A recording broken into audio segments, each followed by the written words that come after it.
오늘 잠언 27장 말씀입니다.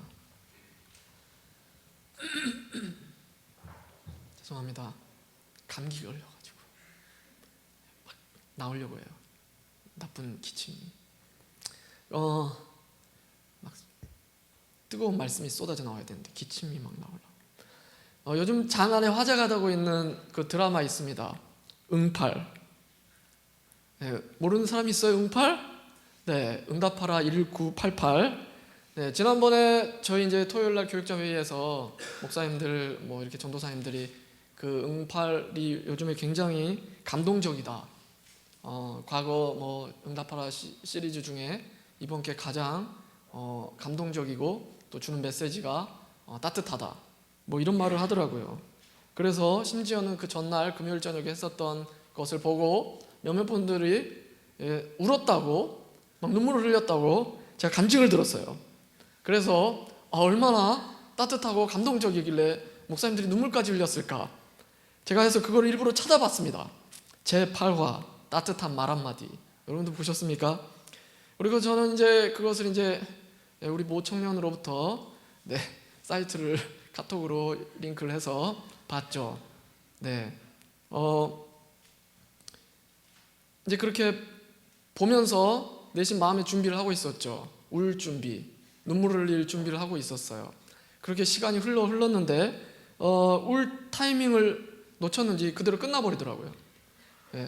울려고 막 준비는 잔뜩 했는데 너무 허전하고 또 이번 설교를 준비하다가 도대체 어떤 부분이 그렇게 감동적이었을까 하고 네이버한테 한번 물어봤어요. 역시 실망시키지 않더라고요. 정리를 이렇게 잘 해줬어요. 거기에서 이제 그 편에서 시리즈별로 이렇게 한화 매 편마다 이렇게 블로거들이 정리를 해놓더라고요. 참 부지런해요. 거기에서 이제 그 눈물 타임, 감동이 있었던 것은 그 제목과 마찬가지로 따뜻한 말 한마디가 오갈 때였죠.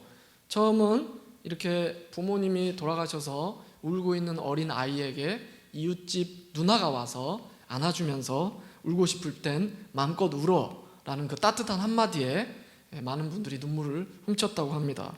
또 두 번째, 그들이 이제 자라서 여자 그 누나가 남자친구에게 실연을 당했을 때 그 동생이 찾아와서 누나는 마음이 참 따뜻한 사람이에요 라고는 말 한마디에 감동이 있었다고 해요.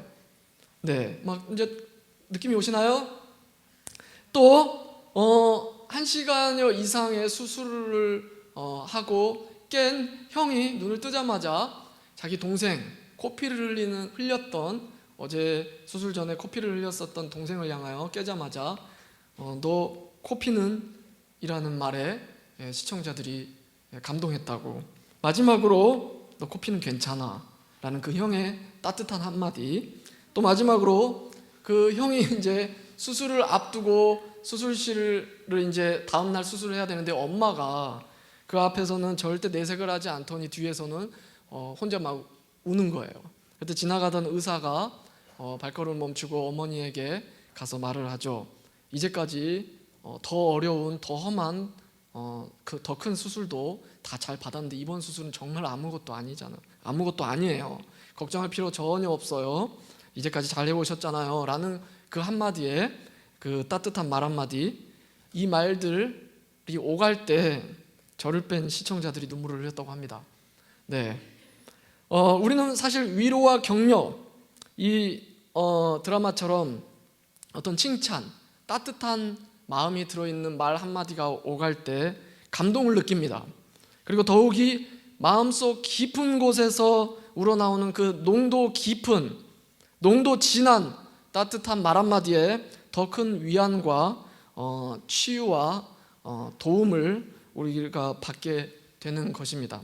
사실 오늘 본문도 이와 같이 진심에서 나오는 말에 관련해 다루고 있습니다. 오늘 한번 본문 통해서 그 말씀 한번 나눠보도록 하겠습니다. 1절, 2절 우리가 함께 읽을까요? 1절 자매님들, 2절 형제님들 기대하겠습니다. 1절 자매님들, 2절 형제님들. 시작. 너는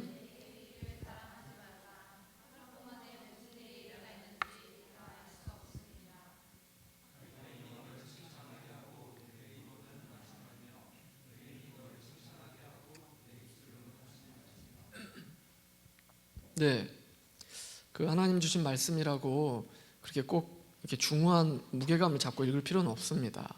네, 밝게 좀 이렇게 밝은 분위기로 표정도 밝게 읽어주면 더 좋을 것 같아요.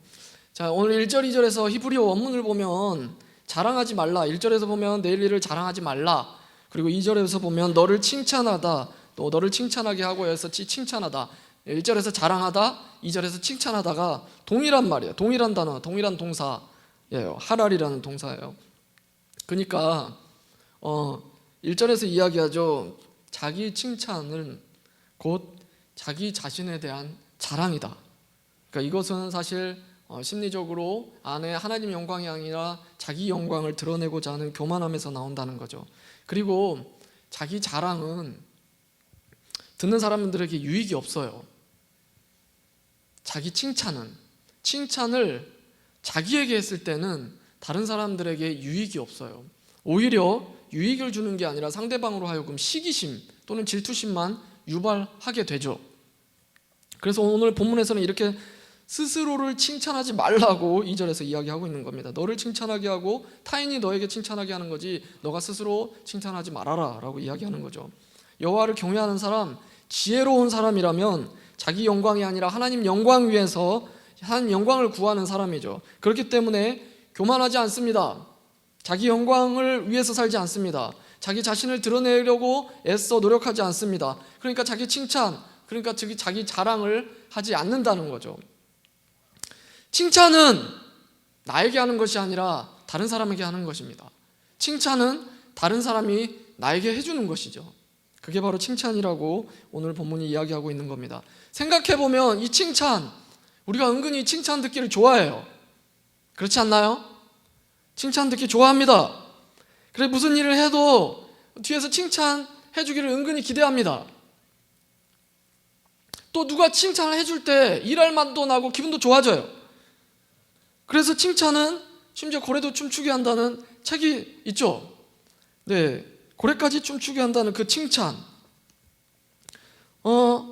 그런데 이렇게 우리가 스스로는 칭찬을 누군가 해주는 것을 너무나도 기대하고 좋아함에도 불구하고 우리는 상대방에게 칭찬이 또 인색해요. 우리는 상대방에게 칭찬이 인색합니다. 그렇지 않나요?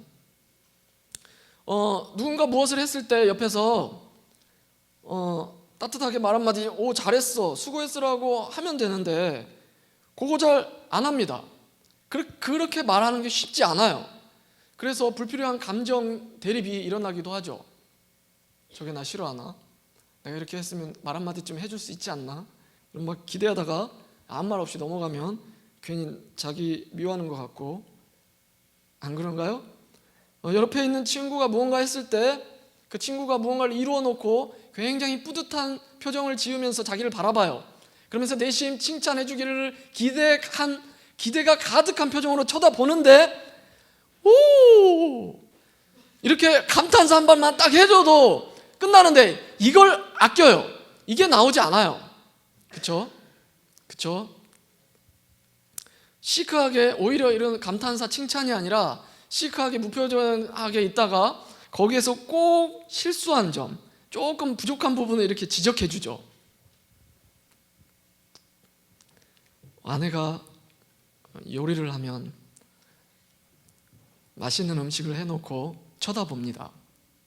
기대를 가득하게 하고 본인이 했으니 당연히 본인은 맛있겠죠. 그리고 나를 쳐다보면서 남편을 쳐다보면서 뭔가 이렇게 기대하는 표정을, 어떤 말을 기대하는 표정을 딱 짓죠. 근데 이제 그런 표정은 주의 깊게 살피지 않고 그냥 밥 먹다가 그 중에 꼭 반찬 하나, 다 맛있는데 그 중에 꼭 하나 싱겁다든가 짠 거 딱 먹더니 인상을 찌푸리면서 아 이건 좀 짜네 라고 습관적으로 잘못을 지적해버리죠. 여러분들은 그렇지 않나요? 아닌 것처럼 막 그러네.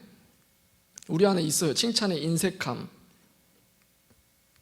칭찬이 쉽지 않잖아요. 그러니까 이런 책들까지 나오잖아요. 칭찬은 고래도 춤추게 한다. 특별히 그렇지 않아도 우리가 습관이 되지 않아서 남에게 칭찬하는 게 쉽지 않은데 상대가 우리의 비교 대상이라면 칭찬이 더 힘들어져요. 우리와 이렇게 비교할 만한 대상이라면, 비교가 되는 대상이라면 칭찬이 더 힘들어져요. 뭐 칭찬은커녕 필사적으로 상대방의 실수와 허점을 찾죠. 그러면서 속으로 씩 웃죠. 요건 좀 못하네, 요건 좀 나보다 떨어지네, 그쵸? 그러니까 거기까지 멈추면 좋은데 또 이제 그걸 이제 폭로해요. 얘는 이게 좀 모자라, 뭐 이렇게. 그래서 이제 문제가 되죠. 뭐 드라마나 영화에서 이런 거 소재거리로 많이 삼잖아요. 주인공 여자 배우가 있고 이제 그의 상대 배우가 있어요. 경쟁 구도가 있는 친구들이 꼭 나와요. 그러면 착한 주인공은 신경도 안 쓰고 있는데 꼭 그 경쟁하는 친구는 늘 주인공을 견제하죠. 그러면서 막 괴롭히죠. 작은 실수를 막 크게 부풀려 가지고 그 친구를 곤란하게 만들기도 하는 그런 드라마 많잖아요. 영화도 있고, 그렇죠? 네, 못생기고 심술궂은 팥쥐는 절대로 착하고 예쁜 콩쥐를 칭찬하지 않습니다. 착하다고 칭찬하지도 않고 예쁘다고 칭찬하지도 않아요. 오히려 기회가 생기면 이 팥쥐는 콩쥐를 구박하죠. 실수를 드러내서 질책을 하죠. 막 더 큰 소리로 화를 내고 신경질을 부리죠. 그렇잖아요. 신데렐라에서도 그렇고 콩쥐 팥쥐에서도 그렇고. 여러분들 동화를 잘 모르나? 예, 오늘 본문에서는 사실 이런 질책, 이렇게 막 화를 내는 거, 이런 분노를 미련한 자의 분노라고 표현합니다. 우리 본문 3절 4절 한번 볼까요? 본문 3절 4절입니다. 한 목소리로 읽겠습니다. 시작. 돌은 무겁고 모래도 가볍지 아니하거니와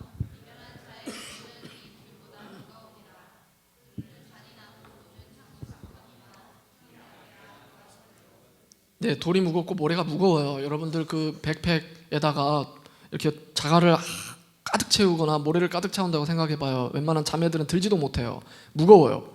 그러니까 누군가의 분노라는 것, 화를 낸다는 것은 이렇게 사람에게 마음에 부담을 주고 마음에 짐을 주는, 마음을 무겁게 하는 것이다. 그리고 특별히 미련한 자의 분노는 더 무거운 짐이 되고 더 부담이 돼. 마치 마음에 폭풍우를 일으켜서 흔들어대는 것처럼 창수 같거니 마음의 창수, 폭풍우나 홍수같이 마음을 흔들어 버린다. 그 이유는 바로 그 분노와 화 또는 그 질책의 시기심에서 비롯되기 때문입니다. 투기 앞에서 누가 서리요? 투기, 시기, 질투, 시기, 투기. 그러니까 누군가 막 실수를 했거나 잘못을 했을 때 강하게 질책하고 화를 내고 이렇게 하는 것들이 사람들에게 부담을 주는데, 상대에게 부담을 주는데, 특별히 시기심에서 나온 이런 모습은 더 무겁고 부담스럽고 괴롭히는 일이다라는 거죠. 그 시기심 하면 떠오르는 게 저쪽 경상북도 대구 옆에 가면 구미라는 도시가 있어요. 거기는 이제 특화된 게 전기 전자 사업장이 많아요. 그래서 뭐 국내 굴지의 삼성, LG 뭐 이런 각종 해외 전자 회사들이, 공장들이 많이 있어요. 근데 그 안에서 보면 그 안에서 일하는 전기전자 분야이기 때문에 힘센 노동자보다 이렇게 좀 여자들, 섬세한 젊은 아가씨들이 생산직 근로자로 많이 일하고 있습니다. 우리 2부 또래 여학생들이 대부분 거기에서 일을 하고 있습니다. 근데 그 친구들 중에 왕따가 되는 조건 2가지가 있어요. 요 2가지 조건만 딱 갖추면 바로 왕따가 된다 하더라고요. 첫 번째 예쁘고, 2번째 서울말 쓰면 바로 왕따라고 합니다. 네. 시기심이죠. 질투심. 얼굴도 예쁜 게 말도 곱상하게 하니까 막 미운 거예요. 이와 같이 시기심이 사람들의 마음을, 당하는 사람의 마음, 시기심에서 나오는 화, 신경질, 질책, 이런 분노, 이런 것들이 사람들의 마음을 너무나도 힘들게 한다. 감당할 수 없게 한다는 거죠. 이 시기심에서 나오는 분노, 화, 핀잔, 질책은 분명히 칭찬과는 반대의 영향을 주죠. 칭찬이 사람의 마음을 따뜻하게 한다면 즐겁게 해주는 반면에 이런 질책은, 시기심에서 나오는 이런 표현들은 사람들에게 불쾌감을 느끼고 마음을 무겁게 하고 폭풍우처럼 흔든다고 이야기 드렸습니다. 그런데 그래서 칭찬을 더 많이 해줘야 될 것 같은데 우리가 아직 많이 나약해요. 부족해요. 그래서 칭찬만 들을 만한 사람들이 아니에요. 우리들의 상태를 보면. 또한 칭찬만 해줄 수도 없어요. 사람들이 모두가. 그렇죠? 책망이나 훈계가 필요하다는 거죠. 날카로운 책망이나 훈계가 필요하다는 거죠.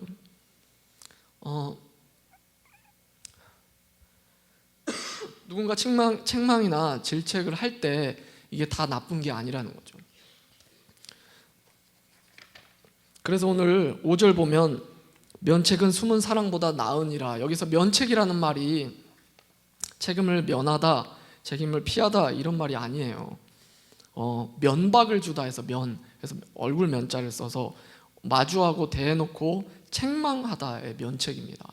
그러니까 대놓고 이야기해 주는 게, 책망을 하는 것이 뒤에서 숨어서 표현하지 않는 사랑보다 더 좋은 것이다 라고 이야기해 주죠. 6절에서 계속 볼까요?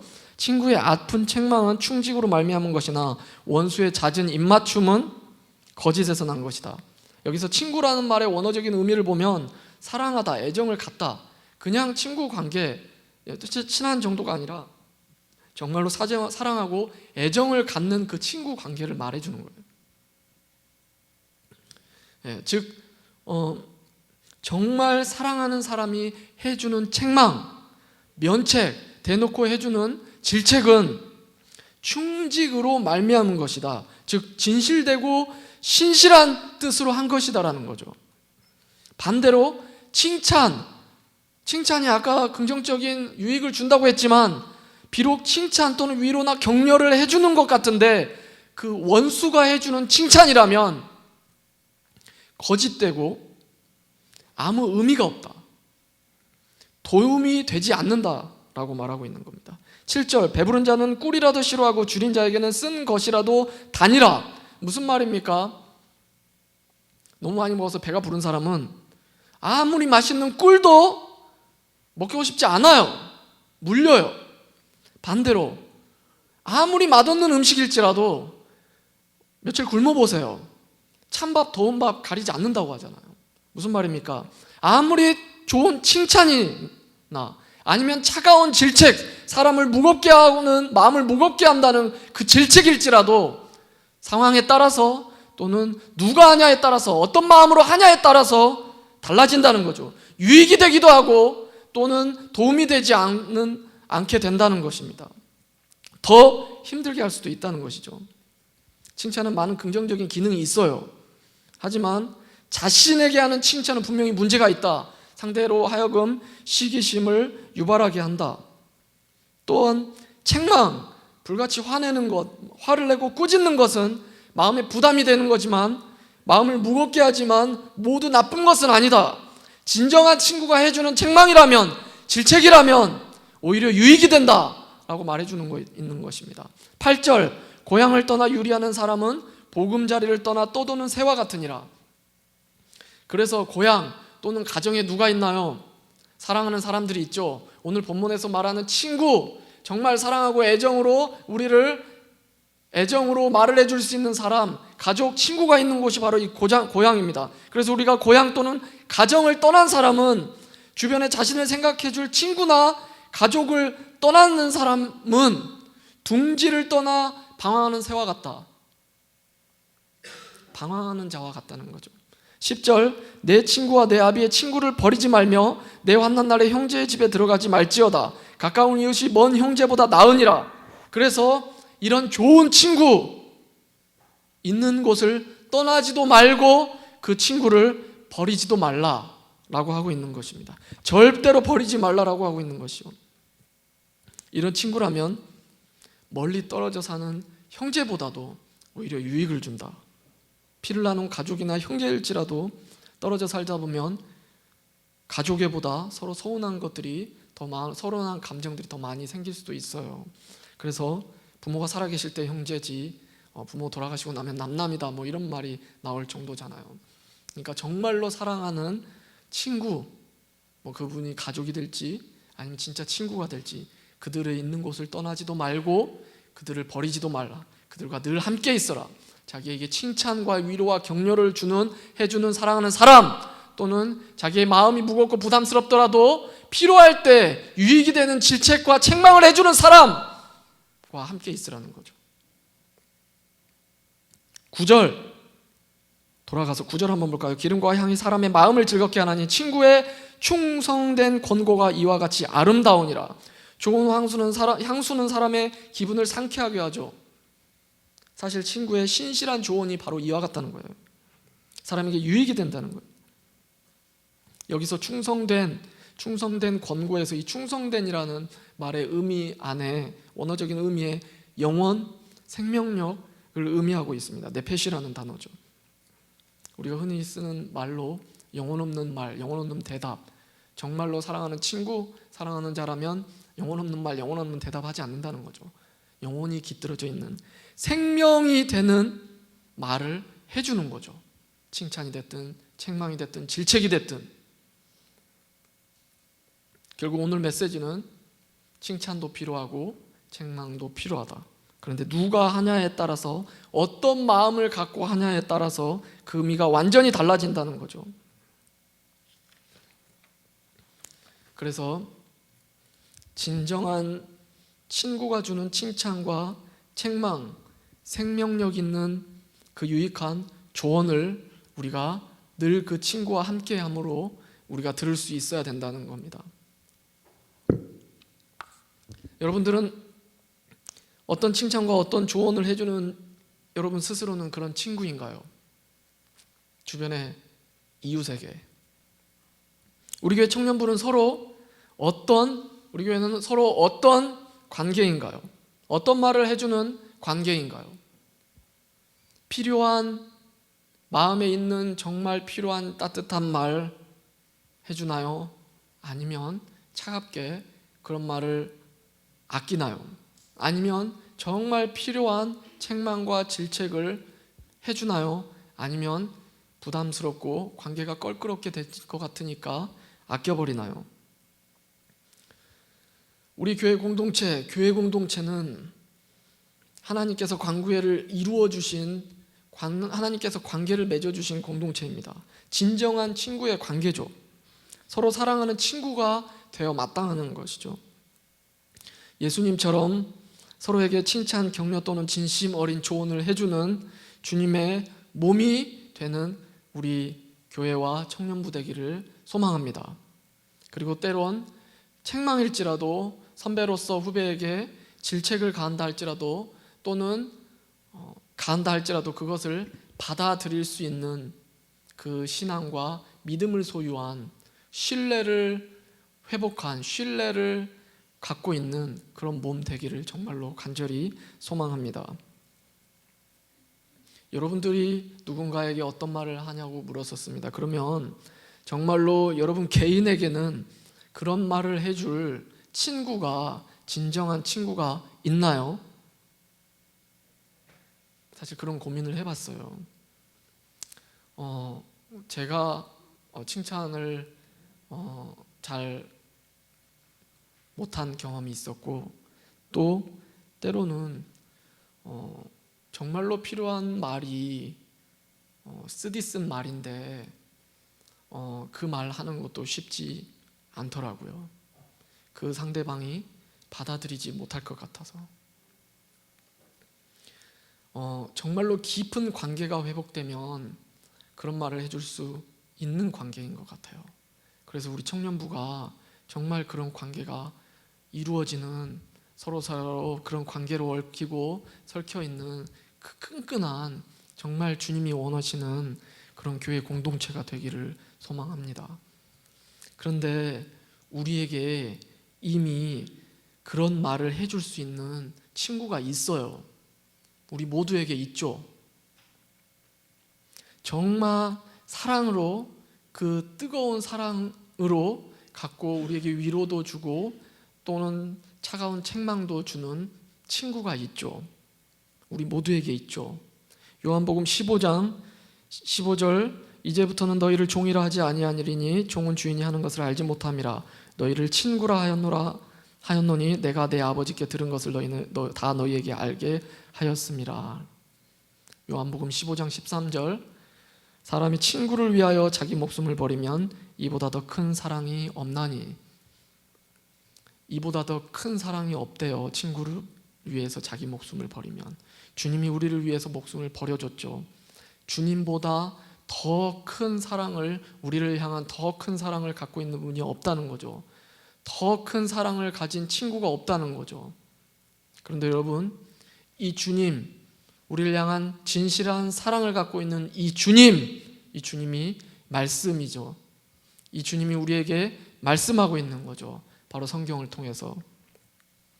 그러니까 우리가 보는 이 말씀이 그냥 단순히 보는 말씀이 아니라 우리에게 깊은 사랑에서 우러나오는 그 농도 진한 따뜻한 말 한마디를 모아놓은 바로 그 책이고, 그 깊은 사랑에서 우러나오는 그 농도 깊은 우리에게 정말로 유익이 되는 그 책망, 그리함으로 우리에게 회개를 불러일으키는 그 말들이 여기에 적혀 기록되어 있다는 겁니다. 하나님의 말씀은 살아있고 활력이 있어 좌우의 날선 어떤 것보다 예리하여 혼과 영과 및 관절과 골수를 찔러 쪼개기까지 하며 또 마음의 생각과 뜻을 판단하나니. 우리 마음 깊은 곳을 감찰하시고 주님이 우리를 깊이 사랑할 뿐만 아니라 우리 마음을 정확하게 하시고 정확하게 필요한 말씀 우리에게 해주신다는 겁니다. 우리에게 유익이 되는 쪽으로. 때로는 우리가 말씀을 읽을 때 마음에 불편할 수도 있어요. 늘 말씀을 읽고 위로와 격려만 쌓이는 것이 아니죠. 때로는 설교를 들을 때 불편한 마음이 있을 수도 있죠. 근데 분명히 말합니다. 말씀은 결국 우리에게 유익이 주는 뜨거운 하나님의 사랑에서 나오는 말씀이다. 그렇기 때문에 목숨 아끼지 않은 그 사랑에서 우리를 위하여 주는 말씀이기 때문에 우리가 신뢰하고 이 말씀을 받아들일 수 있는 것이죠. 디모데후서 3장 16절에서 17절 이 말씀을 무엇이라고 표현합니까? 모든 성경은 하나님의 감동으로 된 것으로 교훈과 책망과 바르게 함과 의로 교육하기에 유익하니 이는 하나님의 사람으로 온전하게 하며 모든 선한 일을 행할 능력을 갖추게 하려 함이라. 그렇죠. 우리에게 깊은 유익이 되는 말씀, 위로가 되는 말씀, 격려가 되는 말씀.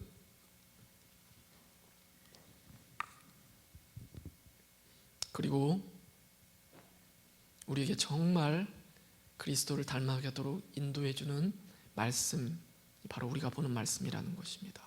이 말씀을 가까이 하여 귀하게 하여 정말 우리 친구 대신 예수님이 해주는, 하나님이 해주는 그 말씀을 가까이 하여 주님을 닮아가는 여러분 되기를 소망합니다. 우리 새순교회가 진실로 이런 예수님을 닮아서 이 끈끈한 관계가 유지되어서 서로 칭찬뿐만 아니라 격려뿐만 아니라 따끔한 충고와 책망도 해주며 또한 그것을 받아들이는, 그것을 듣고 회개할 줄 아는 정말로 그런 교회 공동체가 되기를 바라며, 개인이 하나님 말씀을 귀하게 여겨서 이 말씀을 받아들이고 정말 주님이 해주시는 나를 위한 말씀으로 받아들이는, 그리고 귀하게 여겨 매일 묵상하는, 가까이 하는 여러분들 되기를 소망합니다. 우리 찬양팀 함께 찬양하고 기도하도록 하겠습니다.